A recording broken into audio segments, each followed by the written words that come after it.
बाद में मुसाफिर तैयारा गिरकर तबाह हो गया है। मुझे तो जब ये खबर मिली थी तो फौरन जो मुझे पहला वसवसा जिसने आके घेरा वो ये था कि अल्लाह ताला खैर करे कि ये घूम घुमा के ये अब बात पाकिस्तान के ऊपर ना आ जाए। टेक ऑफ के 2 मिनट के अंदर सर वो दुर्घटनाग्रस्त हो गया। सर, एक इतनी बड़ी कंपनी का जहाज क्या टेक ऑफ के साथ ही क्रैश कर सकता है? क्या इस बात को हम मतलब एक रूटीन उसमें ले सकते कि बस हादसा हो गया, इसके पीछे कुछ और वजह नहीं हो सकती?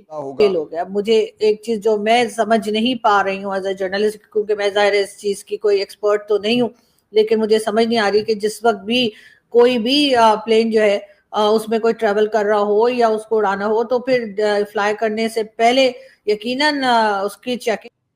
जो पाकिस्तान के आर्मी चीफ हैं वो एक ऐसे वक्त में अमेरिका में मौजूद होंगे जब ईरान पर इसराइल और मुमकिना तौर पर अमेरिका का हमला होती है। ये सोचने वाली बात है और इसमें एक तरह से लग रहा है कि कहीं ना कहीं ये पॉसिबल सैबोटाज भी हो सकता है। We can not say anything.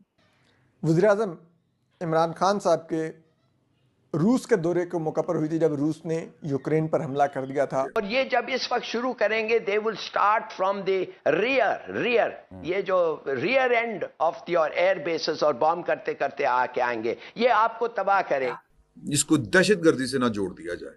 जाहिर है कि इंक्वायरी होगी। और इस टाइम पे आप समझ लीजिए ये हुआ है अहमदाबाद के एयरपोर्ट पे और वो भी G7 के मीटिंग से पहले। फेल हो गया। मुझे एक चीज जो मैं समझ नहीं पा रही हूँ एज ए जर्नलिस्ट, क्योंकि मैं जाहिर है इस चीज की कोई एक्सपर्ट तो नहीं हूँ, लेकिन मुझे समझ नहीं आ रही भी प्लेन जो है उसमें कोई ट्रेवल कर रहा हो या उसको उड़ाना हो तो फिर फ्लाई करने से पहले यकीनन उसकी चेकिंग होती है, उसको चेक किया जाता है।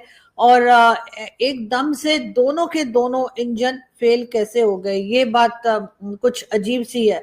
लेकिन यकीनन हादसे होते हैं और इस तरह के हादसों में इस किस्म की चीजें जो हैं वो हो सकता है कि हो जाती हों। लेकिन मुझे जो अभी तक मैंने जहां अपने दोस्तों से पूछा, भारत में बात की, बताया यही गया है कि वैसे तो कोई किसी किस्म का, जैसे अगर हम कहें कि ऑयल टैंक वगैरह के गिरने की कोई फुटेजेस नहीं है कि कहा जाए ये समझा जाए कि ऑयल टैंक जो है वो गिर गए थे या कोई बात है। हाँ, ये जरूर बताया जा रहा है।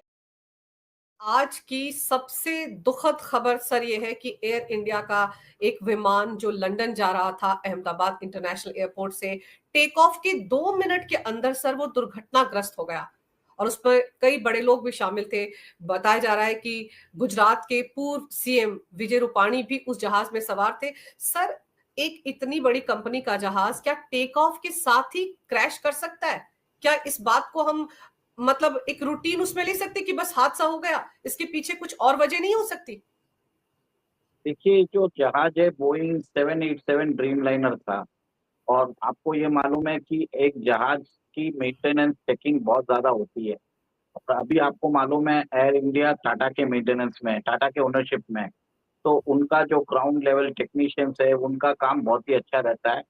तो कहीं ना कहीं मेरा ये मानना है कि एक तरह से आपने जिस हिसाब से बताया है कि 2 मिनट के अंदर ही क्या जहाज एक तरह से किसी भी, देखिए इंटरनेशनल एयरपोर्ट है, इंटरनेशनल एयरपोर्ट के पास किसी भी बिल्डिंग की दीवार से जाके टकरा सकता है।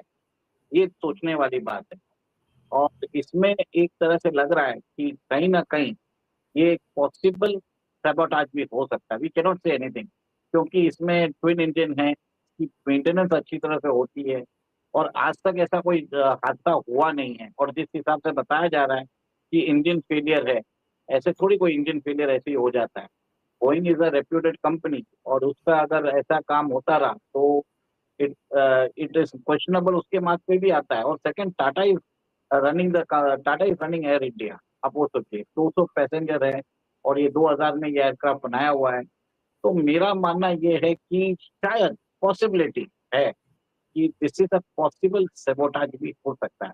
देखिए एक चीज देखिए, G7 की समिट भी हो रही है कनाडा में और वहां पे हमने देखा है कि कैसे खालिस्तानी लोग हैं वहां पे एक तरह से तैयारी कर रहे हैं कि एक तरह से पीएम मोदी के विजिट के टाइम पे वो वहां पे प्रदर्शन करें। और हमने देखा है कि कैसे पन्नू ने बार बार रिपीटेडली कैमरा में बोला है कि आप एयर इंडिया पे ट्रेवल मत करिए, और एक तरह से उसने बार बार बोला है। और इस टाइम पे आप समझ लीजिए ये हुआ है अहमदाबाद के एयरपोर्ट पे, और वो भी G7 के मीटिंग से पहले। तो इसमें एक तरह से पॉसिबल खालिस्तान एंगल हम रूल आउट नहीं कर सकते, ये मेरा मानना है। और एक तरह से आप ये देखिए, वो तो कंफर्मेशन इंक्वायरी होगी उसी के हिसाब से बोलेंगे, बट ऐसे ही कि कोई एयरक्राफ्ट किसी भी बिल्डिंग की छत से दीवार से जाके टकरा सकता है, ये पॉसिबल नहीं, ये अप्रत्याशित है। और सर वो भी तब जब ये कोई छोटा मोटा एयरपोर्ट तो है नहीं, इंटरनेशनल एयरपोर्ट है, इतने बड़े विमान वहां से हर रोज उड़ान भरते हैं, कई कई विमान वहां से जाते हैं, रूटीन में जाते हैं। तो ऐसे में अचानक से एक दीवार से जाकर जहाज टकरा जाए, ये बात किसी के गले नहीं उतरती सर। और वो भी अगर हम ये मानते हैं कि चलो इंजन में खराबी आ गई, सर इतना बड़ा बोइंग विमान है, दो इंजन होते हैं, और टेक ऑफ से पहले तो कितनी सारी फॉर्मेलिटी होती है कि इंजन को कितनी बार चेक किया जाता है इंजीनियरिंग विंग की तरफ से। आपने बरोबर बोला है कि इंजीनियरिंग विंग उसको चेक करता है, उसकी बार बार उसकी एक तरह से टोटल चेकअप होता है। और ये सोचिए नया नहीं है, बार बार हो ही रहा है। और टाटा का प्लेन है तो टाटा के पास तो इंजीनियरिंग वो सब चीज रहेगा, कोई वो लापरवाही बरतने वाले नहीं है, क्योंकि टाटा का खुद का ब्रांड नेम भी वेरी मच इम्पोर्टेंट होता है, बोइंग का नाम इम्पोर्टेंट होता है।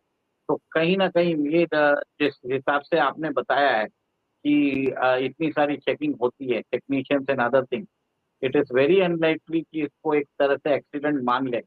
एक तरह से ये जो टाइमिंग हुआ है, आप ये देखिए G7 मीटिंग से पहले हुआ है।